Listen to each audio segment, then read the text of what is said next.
कहानी है एक गांव की, जहां एक छोटा बच्चा राम रहता था।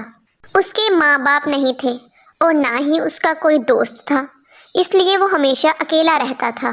गांव वालों में से कोई उसको खाना नहीं देता था, इसलिए वो बाहर पड़ा खाना खाकर ही अपना गुजारा कर लेता था। एक दिन वो अपने मन में कहता है, आखिर कब तक ऐसा चलेगा?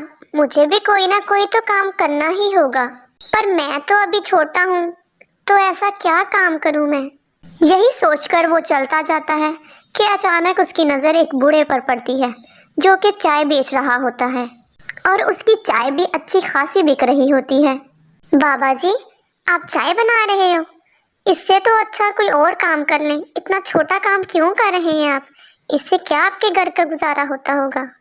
आपने सब कुछ छोड़कर ये चाय का काम ही क्यों चुना? बेटा, कोई भी काम छोटा या बड़ा नहीं होता। वैसे भी चाय तो हमारे लिए बहुत ज़्यादा ज़रूरी हो गई है। लोगों के दिनों की सुबह ही चाय से होती है और शाम को वो चाय पीते हुए सारे दिन की बातें करती हैं और साथ ही साथ एक दूसरे के टाइम भी गुजार लेती हैं। बाबा जी, क्या आप मुझे अपने साथ रख सकते हैं? बेटा, मैं तो खुद बहुत ज़्यादा गरीब हूँ। तुम्हें कैसे अपने साथ रखूँगा? तुम्हें पैसे कहाँ से दूंगा मैं? मेरा तो घर भी बहुत छोटा सा है। कोई बात नहीं बाबा जी, मेरा इस दुनिया में कोई नहीं है, मैं अकेला रहता हूँ। आपके साथ रहूँगा तो कुछ काम भी कर लूँगा और कुछ खा पी भी लिया करूँगा। ठीक है बेटा, अगर तू रहना चाहता है मेरे साथ तो रह लिया करो बस। फिर राम बाबा जी के साथ रहने लगता है और उनकी मदद भी करने लगता है। वो चाय बनाता और बाबा की बहुत ज़्यादा देखभाल करता। आहिस्ता आहिस्ता उसके ग्राहक बढ़ने लगते हैं। ग्राहक वहाँ बैठकर अखबार पढ़ते और पॉलिटिशियन की बातें करते। राम भी रोज़ उनकी बातें सुनता और उसका ध्यान भी पॉलिटिशियन की तरफ होने लगता है। फिर एक दिन राम चाय बनाते हुए बाबा जी से कहता है, बाबा जी, मुझे भी बड़े होकर वजीर बनना है। क्या बोला तुमने? वजीर? वजीर बनना बेटा हमारे बस की बात नहीं है। कि हम चाय वाले वजीर नहीं बन सकते। वैसे भी ये तो कीचड़ की तरह है, इसमें पढ़कर लोग खराब हो जाते हैं। इससे खुद भी गंदे होते हैं और दूसरों को भी गंदा करते हैं। पर बाबा जी, मुझे लोगों की यही तो सोच बदलनी है। मैं अच्छा वजीर आजम बनूंगा। अच्छा अच्छा, ठीक है बेटा। ऐसे ही वक्त गुजरता जाता है और राम बड़ा हो जाता है और लोगों को चाय पिलाते हुए वो लोगों को सही और गलत की तमीज भी साथ देता जाता है। उसकी बातों का लोगों पर एक अलग ही असर होता है। जो एक बार उसकी बात सुन ले वो उसकी मान ही लेता था। आहिस्ता आहिस्ता उसकी सोच और मजबूत होती जाती है। एक दिन वो चाय पिला रहा होता है कि लोग उससे गांव के बारे में बात करने लगते हैं।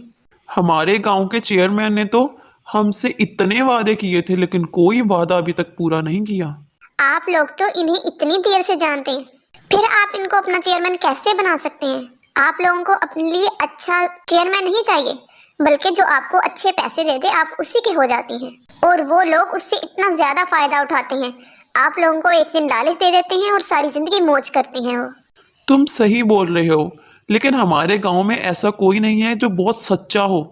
ये तो आप लोगों को खुद मुंतखब करना होगा कि कौन सच्चा है और कौन झूठा है। कोई भी बचपन से सीख के नहीं आता, बल्कि वक्त उसको सिखा देता है। और इस बार वोट उसी को देना जो आप लोगों को समझ सके और आप लोगों की जरूरियात पूरी कर सके। बोलना बहुत आसान है, लेकिन करना उतना ही मुश्किल है। कोई भी हमारे चेयरमैन के आगे टिक नहीं सकता। कोई भी उसके आगे बोलने की जरूरत नहीं करता। अगर तुझ में इतनी हिम्मत है तो बता, तू इस बार इलेक्शन लड़ेगा? तू इस बार चेयरमैन बनेगा क्या? आप ये क्या कह रहे हैं? मैं तो वैसे ही बात कर रहा था आपसे। हो गई ना सीटी गुम। इसीलिए मैंने कहा है, बोलना आसान है लेकिन करना मुश्किल है। चलो ठीक है, फिर मैं इस बार चेयरमैन बन के दिखाऊंगा। इसके बाद से लोग राम को सपोर्ट करने लगे और ये देखकर चेयरमैन को बहुत ज़्यादा जेलस फील होने लगा। कहीं ना कहीं वो जानता था कि अगर उसके बराबर कोई भी खड़ा हो जाए तो वो जीत जाएगा और लोगों के दिलों में इसका खौफ भी ख़त्म हो जाएगा। इसी डर से वोट डालने से एक दिन पहले चेयरमैन अपने गुंडों को भेजकर राम की खूब पिटाई करवाता है। वो लोग राम को जख्मी हालत में गांव के बाहर फेंक देते हैं। सारी रात वो उसी हालत में पड़ा रहता है। गांव वाले बहुत उसकी तलाश करती हैं, लेकिन वो कहीं नहीं मिलता। डर के भाग गया होगा। हम लोगों ने बहुत गलती कर दी उस चाय वाले पे भरोसा करके। तभी एक सब्जी वाला राम को गाड़ी पर डालकर लेके आता है। गांव वाले राम की हालत देखकर बहुत ज़्यादा दुखी हो जाते हैं और परेशान भी होते हैं कि कुछ ही देर में वोट डालने का टाइम शुरू हो जाएगा और राम को तो होश भी नहीं है और ना ही उसकी ऐसी हालत थी कि वो वहां जा सके। फिर गांव वाले जैसा तैसा करके राम को होश में लेके आते हैं। ऐसे ही उठा के उसे पर्चा भरने ले जाते हैं। वो इसी हालत में पर्चा भरता है और थोड़ी देर बाद इलेक्शन होते हैं। पूरे गांव ने राम को वोट डालकर जितवा दिया था। राम ने गांव को बेहतर करने के लिए जो हो सकता था उसने किया। गांव की सड़कें भी अच्छी कर दी और बच्चों के लिए स्कूल बनवा दिया और मजदूरों के लिए काम भी लगवा दिए। राशन कार्ड भी लगवा दिए और सेहत कार्ड भी लगवा दिए ताकि लोग अपनी मदद से खुद ही जाकर अपने लिए दवाई ले सकें।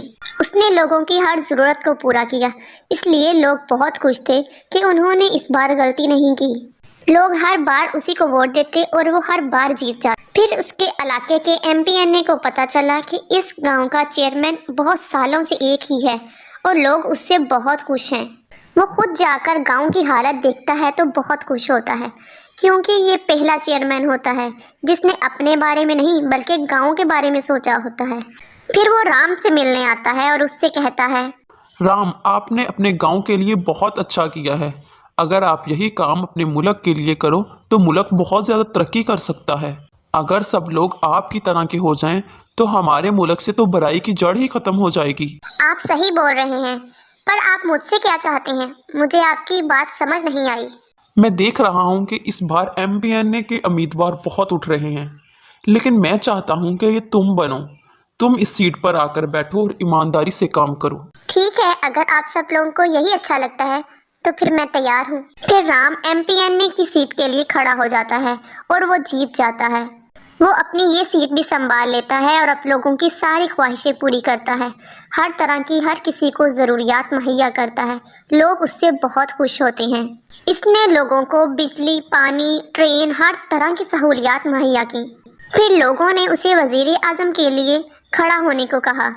वो उस इलेक्शन में भी जीत जाता है। लोग उसका बहुत साथ देते हैं क्योंकि लोगों को उस पर यकीन होता है और वो वज़ीर आज़म की सीट पर बैठ जाता है।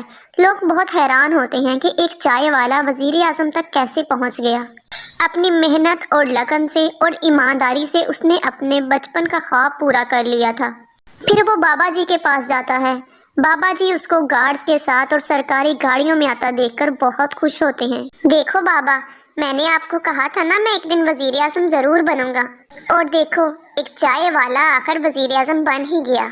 तुम ठीक कहते थे बेटा कि इंसान अपनी लगन से और मेहनत से कुछ भी कर सकता है, लेकिन ध्यान रखना लोग तुम पर यकीन करते हैं। इस यकीन को कायम रखना और ईमानदारी से अपना काम करना। इसी तरह मेहनत और लगन से काम करते रहना और लोगों की ज़रूरतों को पूरी करते रहना।